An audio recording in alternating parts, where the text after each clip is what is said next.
अगर आपके सिस्टर को पीरियड्स हो जाए और वो आपसे आके कहे कि भैया मुझे पीरियड्स हो गए, आप जाओ मेडिकल शॉप पे और मेरे लिए एक सैनिटरी पैड्स का पैकेट लेके आओ, तो इस सिचुएशन में आपका रिएक्शन क्या होगा? ज्यादातर लोग तो मना कर देंगे कि नहीं मैं नहीं जाऊंगा, या फिर वो मन ही मन ये सोचेंगे कि नहीं मैं क्यों जाऊं, मैं तो एक लड़का हूं।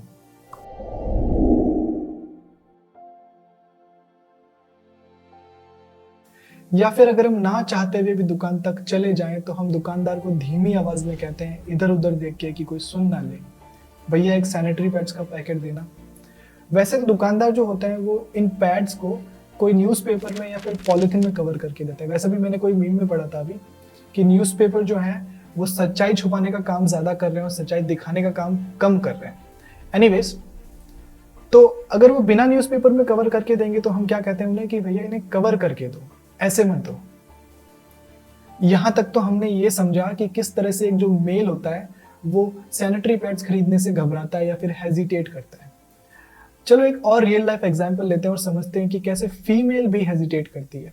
मान लो कि एक फीमेल गई मेडिकल शॉप पे पैड्स खरीदने और जाके कहती है कि भैया मुझे एक सैनिटरी नैपकिन का पैकेट दो, और उन्हीं के पास उनका एक छोटा बेटा खड़ा है वो जो पूछ लेता है कि मम्मा ये क्या है।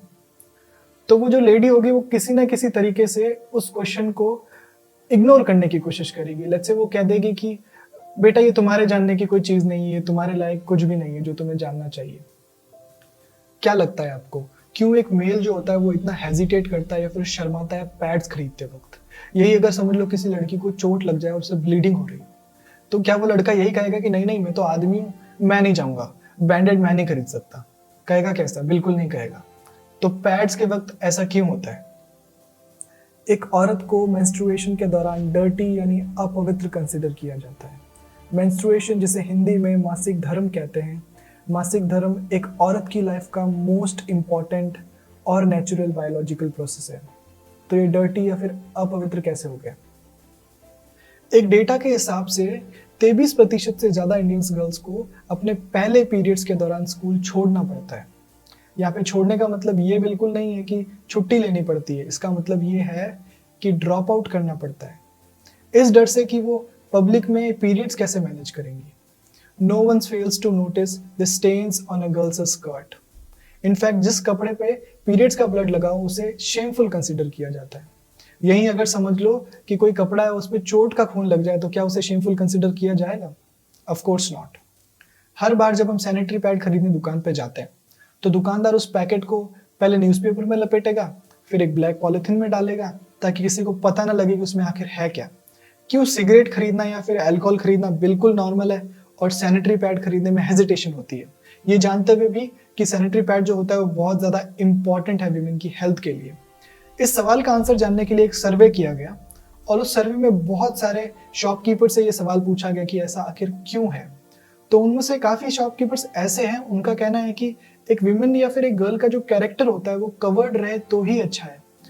उनके कहने के हिसाब से जो एक वीमेन या फिर गर्ल का जो कैरेक्टर है वो एक बायोलॉजिकल प्रोसेस से लिंक्ड है।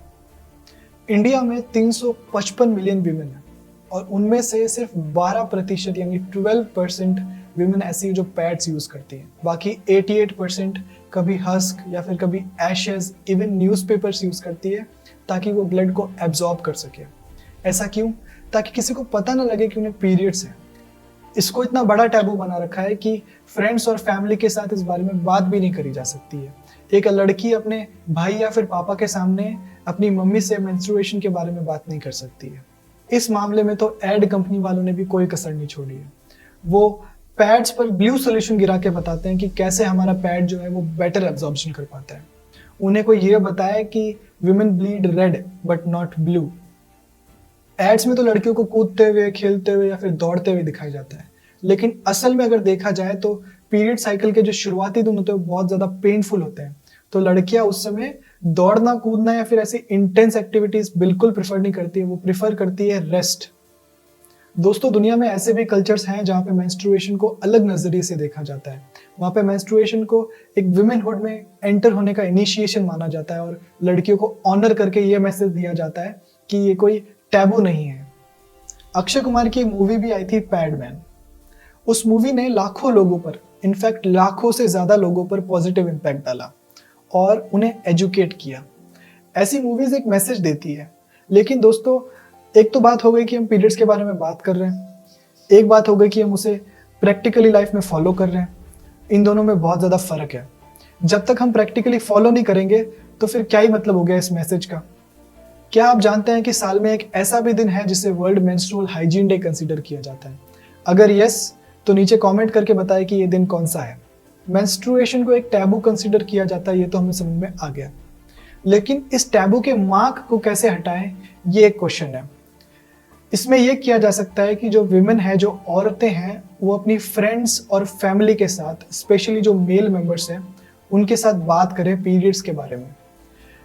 हो सकता है शुरू में थोड़ा अजीब लगेगा आपको, या फिर हो सकता है थोड़ा ऑकवर्ड फील हो, लेकिन थोड़े टाइम बाद आपको लगेगा कि जो भी आपने कोशिश करी है वो वर्थ इट है। और हो सकता है जो आपने एक्सपेक्टेशन रखी हो या फिर जो आपने सोचा, आपको बिल्कुल अपोजिट रिएक्शन देखने को मिलेगा।